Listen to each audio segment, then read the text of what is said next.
வணக்கம். கடந்த 2 நாட்களாக குறைந்து வந்த தங்கத்தின் விலை தற்பொழுது மீண்டும் சற்று உயர்ந்திருப்பது குறிப்பிடத்தக்கது. முதலீட்டாளர்கள், இல்லத்தரசிகள், நகைப்பிரியர்களுக்கு சற்று அதிர்ச்சி தரக்கூடிய செய்தியாக இருக்கிறது.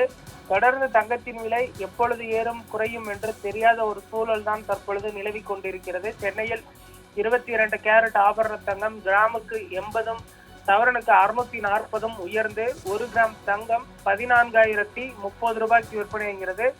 கடந்த சில தினங்களுக்கு முன்பு 16,800 ரூபாய் வரை தங்கம் விலை நெருங்கியிருந்த நிலையில் தற்பொழுது 14,030 ரூபாய் விற்பனையாகி வருவது குறிப்பிடத்தக்கது. ஒரு சவரன் தங்கம் 1,12,240 ரூபாய்க்கு விற்பனையாகிறது. வெள்ளி விலை கிலோவுக்கு 20,000 குறைந்திருக்கிறது. நேற்று 3 லட்சம் விற்பனையான வெள்ளியின் விலை இன்று 2,80,000 ரூபாய் விற்பனையாவது குறிப்பிடத்தக்கது. அதே போன்று கிராம் 280 ரூபாய்க்கு விற்பனையாகிறது. தொடர்ந்து தங்கம் மற்றும் வெள்ளியின் விலை குறைந்திருப்பது முதலீட்டாளர்களுக்கு பார்த்தோமேனால் சற்று அதிர்ச்சி தரக்கூடிய ஒரு செய்தியாக இருக்கிறது. ஏனென்று சொன்னால் தங்கம் விலை புதிய உச்சத்தை எட்டும் என்றும் தொடர்ந்து அவர்கள் முதலீடு செய்து வந்த நிலையில் கடந்த ஒரு 3 தினங்களில் மட்டுமே 22,000 வரை தங்கத்தின் விலை குறைந்திருப்பது குறிப்பிடத்தக்கது. மீண்டும் புதிய உச்சத்தை எட்டும் என்றும் எதிர்பார்க்கப்படுகிறது.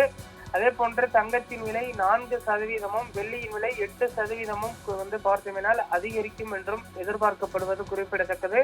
தற்பொழுது இந்தியா, அமெரிக்கா இடையான அந்த வர்த்தகம் ஒரு சுமூக உடன்பாட்டை எட்டும் என்றும் எதிர்பார்க்கப்படுகிறது. நேற்று இரவு டொனால்டு டிரம்ப் அவர்கள் பிரதமர் நரேந்திர மோடி அவர்களுடன் தொலைபேசி வாயிலாக பேச்சுவார்த்தை நடத்தியிருக்கிறார்.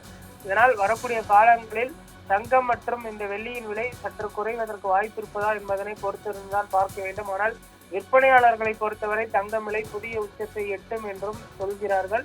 தொடர்ந்து தங்கம் வாங்க நினைப்பவர்களுக்கு தற்பொழுது சரியான நேரமாக இருக்கும். ஏனென்று சொன்னால் இந்த வருடத்தின் மத்தியில் 1,50,000 தங்கம் விலை எட்டிவிடும் எனவும் எதிர்பார்க்கப்படுகிறது.